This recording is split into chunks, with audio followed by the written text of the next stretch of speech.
Welcome to a new wave of entrepreneurship. I'm Scott Stirrett, founder and CEO of Venture for Canada, and your host.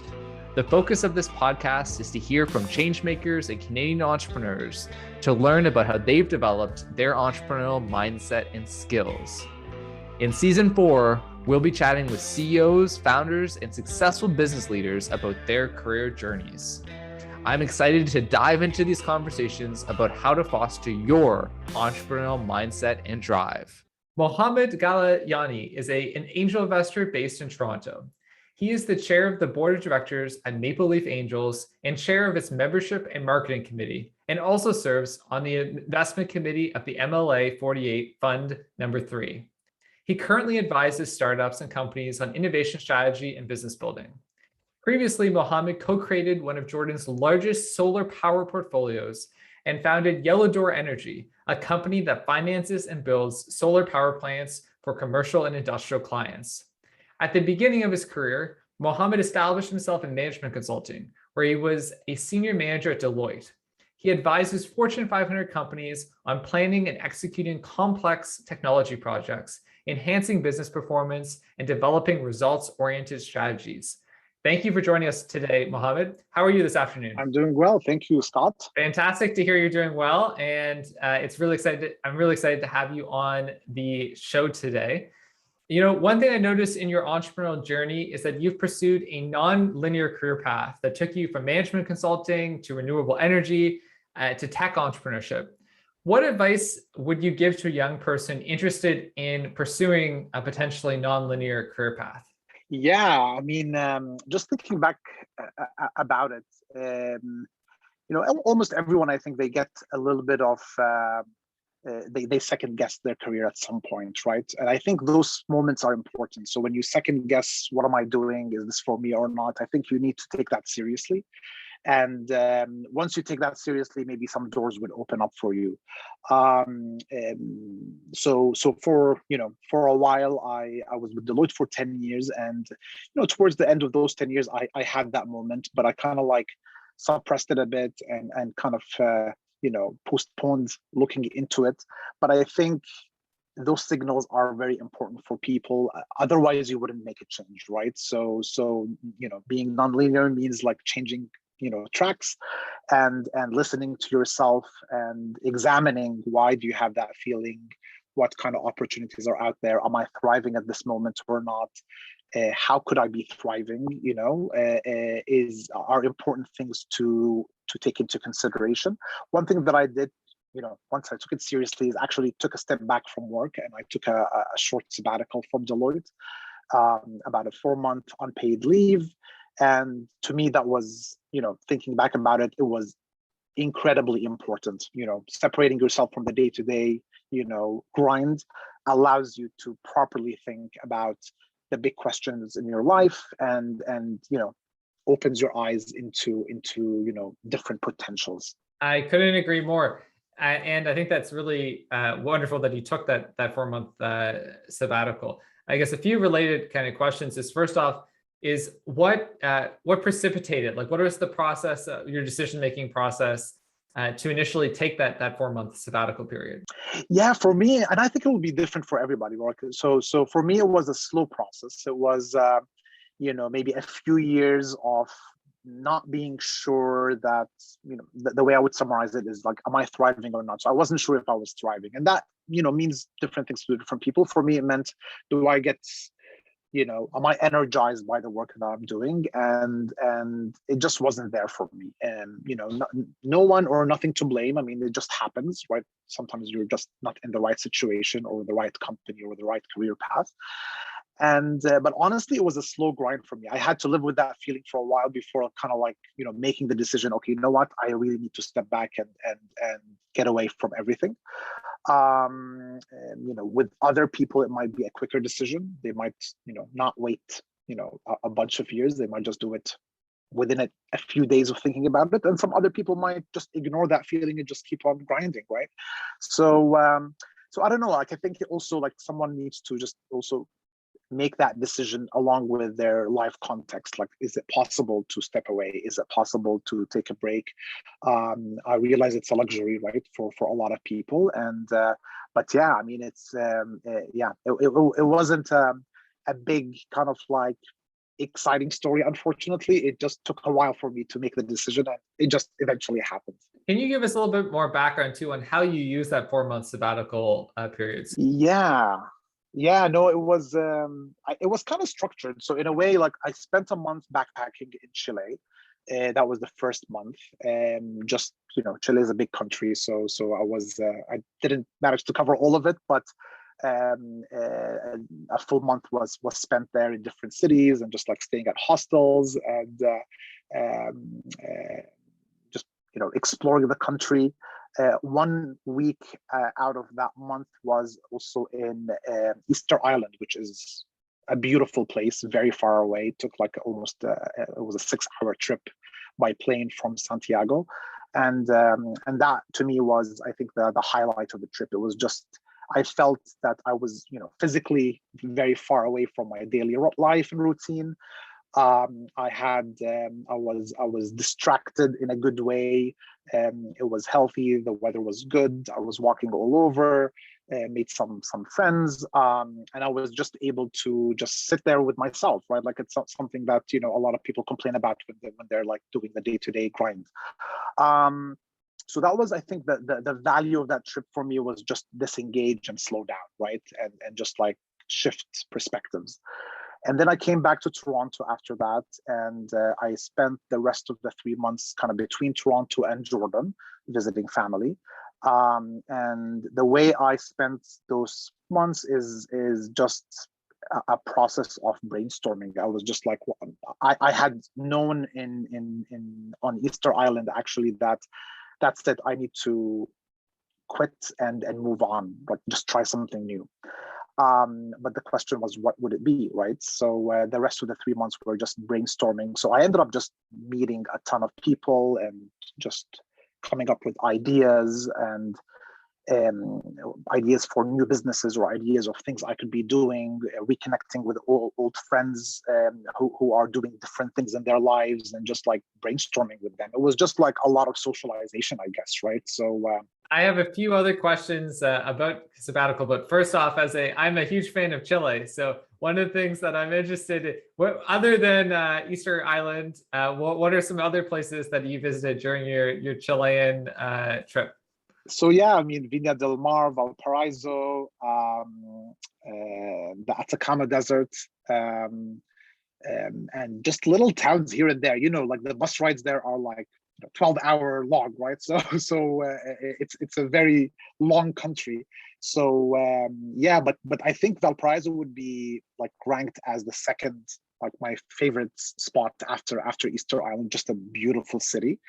I spent quite a bit of time in Santiago itself as well. It was like kind of my hub, like going back and forth and just moving around. I didn't make it too much to the south. It was around April of 2011, and I think it was kind of too cold to go far south. So I avoided that area. Yeah. Shifting back to the sabbatical period, is one thing, a piece of advice that young people are often given is follow your passion. And you can see actually the Google search trend over the last like 10 years. It went from like not being Googled to like a very popular Google keyword. What do you think about the advice of follow your passion? My advice would be, sure, if you know what you're passionate about, follow it, but it's okay not to have a passion, and it's okay to try different things. That could be interesting on its own, right? Just the process of trying and failing is it's actually a pretty cool path to take, if you can. But also it doesn't mean that entrepreneurship is the answer to that question, right? So you could be passionate about different areas, or you could be in a career at a big company. And how you frame what you do is important, and that could be an answer to that question, right? Yeah, I think it's very generic, but I think it could give the wrong message in terms of searching for, there's that well-known saying or idea that we end up searching for happiness, and then you could waste a lifetime just searching for happiness, right? You would achieve something and then look for something else, or it just remains elusive. And I have a feeling that the passion question could also be as elusive. So it's important to, reframe what you're doing. I think is a better strategy for young people, and keep trying to reframe, which could mean entrepreneurship. It could mean doing different things at your job. It could mean switching companies.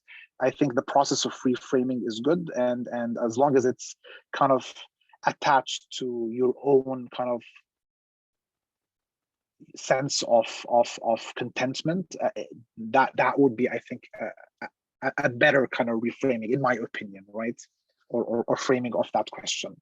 There's an excellent book that we often recommend Venture for Canada fellows check out called So Good They Can't Ignore You, which I don't love the title, but it's a career advice book that's actually, in many ways, the title doesn't really describe the book, but the thesis of the book is that sort of the young generation is being sold the wrong career advice by such an emphasis on follow your passion.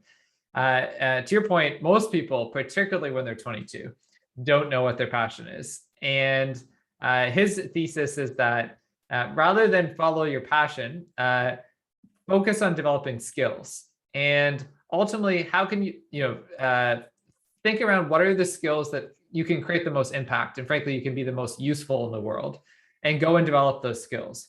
And along the way, you might find your passion, you might not, and that's perfectly fine. What do you think of that thesis or advice?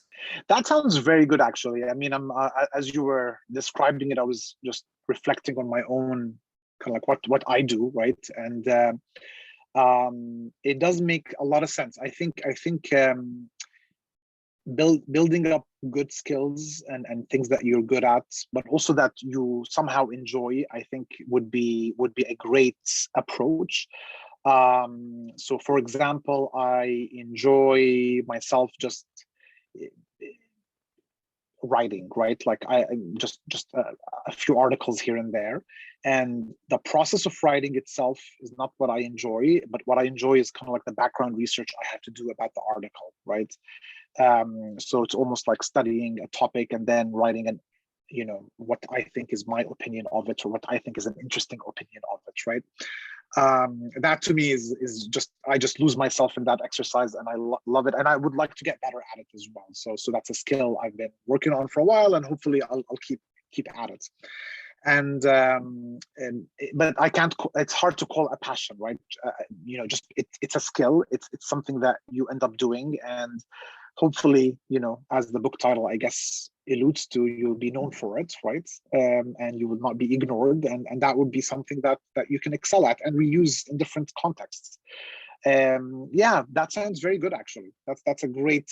Yeah, I would love to read that book one day. I haven't read it yet, so maybe I should. Shifting kind of gears a little bit, is that to the kind of topic of writing, is you're an active angel investor. You're the chair of Maple Leaf Angels, which is one of, if not the largest, kind of angel group in the country in terms of dollars deployed. And I was recently talking to a Venture for Canada fellow alumni who, as an entrepreneur, runs a tech company. And he was talking about a trend where, historically people, entrepreneurs, when they've been looking to raise money, they've had a deck, like a PowerPoint deck with those different slides.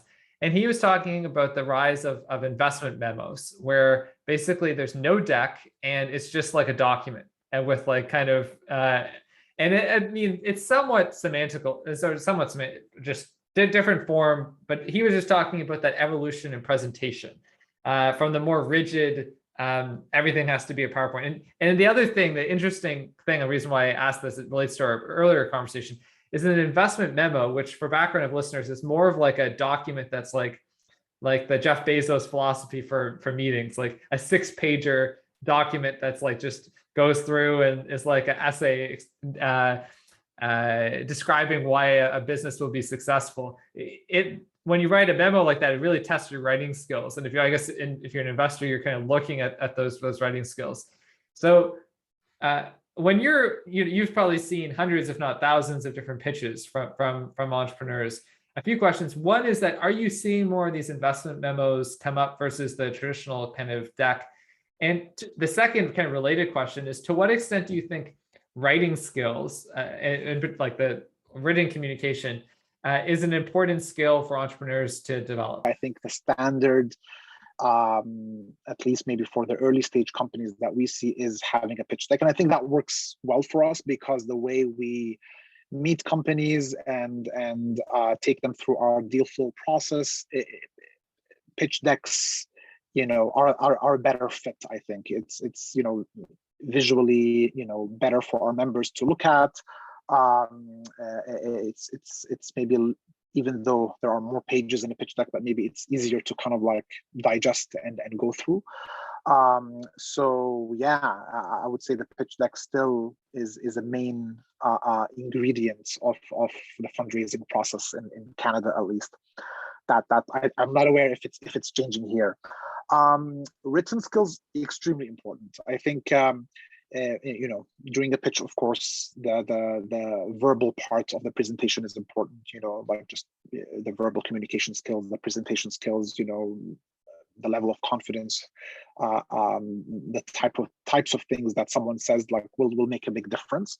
But also a pitch that gets circulated around, and some of our investors, see the pitch deck without the founder, being around, right?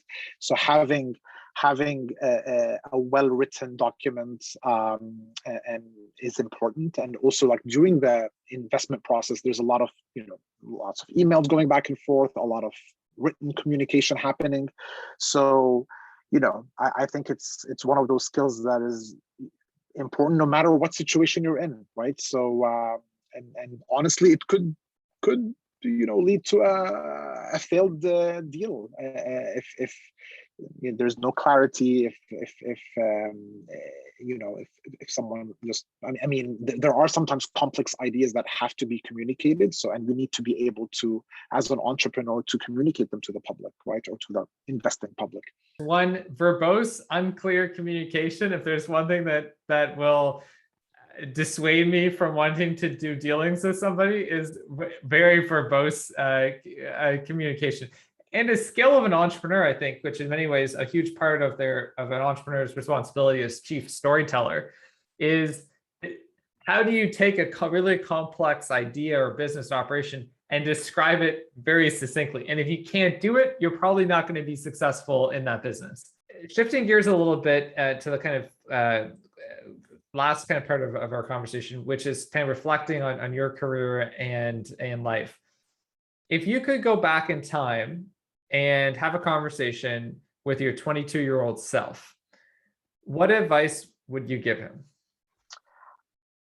Yeah, I think I would tell myself, don't worry so much, right? Like, I think, for me specifically, when I was 20, 22, I was thinking too much about making the right decisions and taking the right steps, and I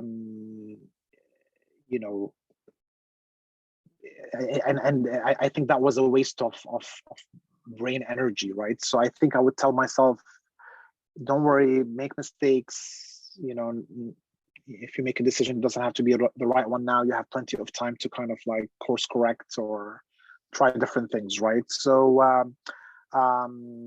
yeah, and I think that plays into a bigger part of my personality. And I think also, a bunch of people have the same thing, is that they struggle with being present, and they keep thinking about the future and get anxious about it. And I was definitely like that at that age.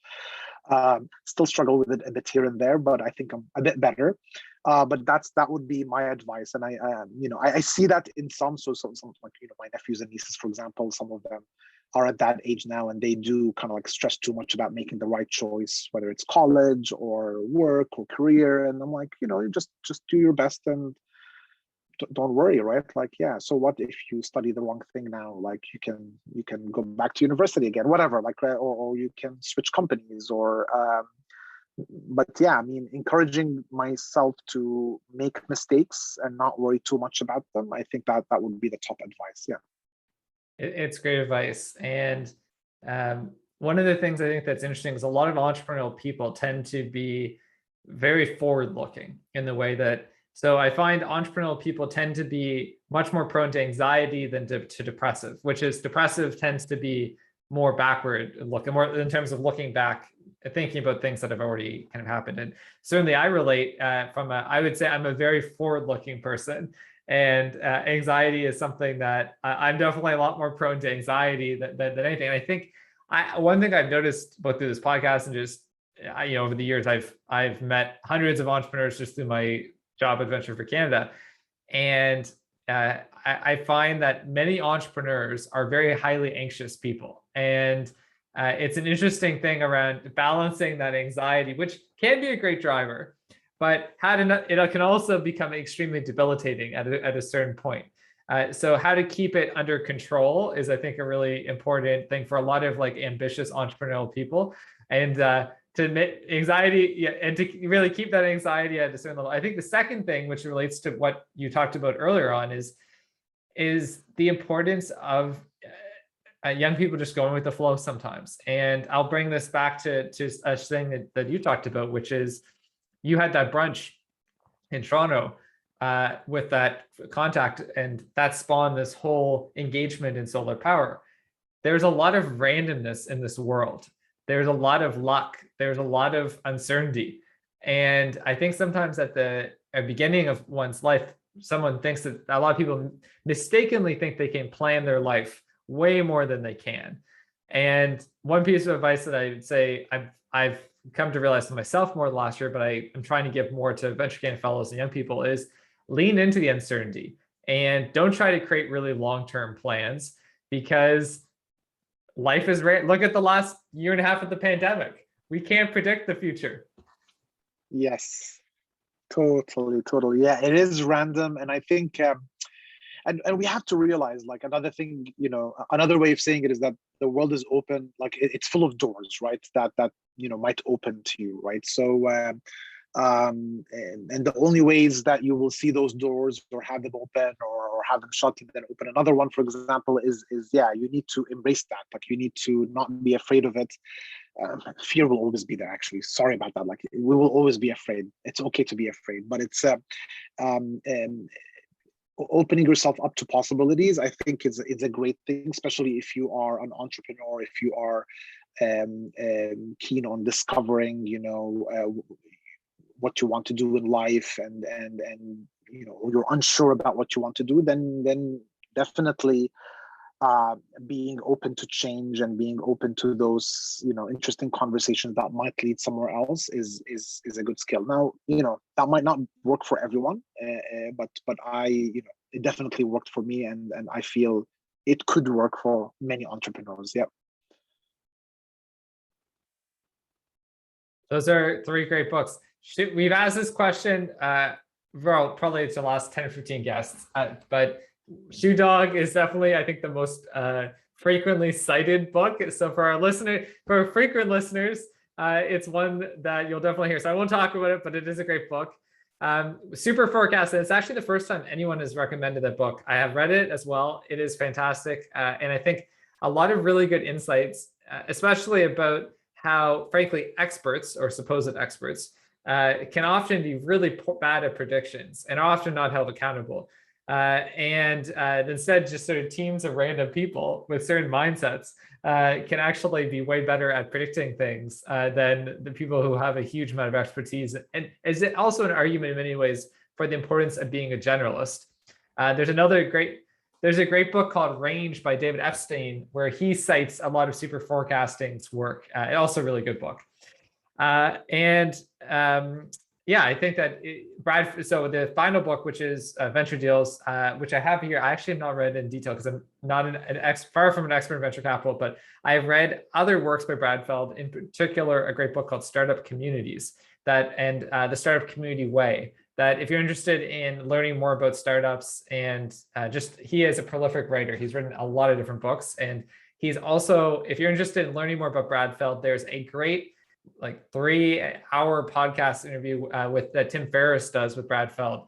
And I think it's one of the most interesting entrepreneurship interviews. He's just such a humble, thoughtful, creative person, one of the founders of Techstars, also been a really successful software engineer, really honest about the challenges he's experienced in his life, especially even the context of having a huge amount of professional success, and really, really great books. So I appreciate the recommendations. Mohammed, it has been a pleasure from chatting about your Chilean travel experience and the importance of sabbaticals for kind of opening your eyes to new possibilities. We have talked about a lot of different topics and a lot of different lessons for listeners. Thanks so much for coming on the podcast today.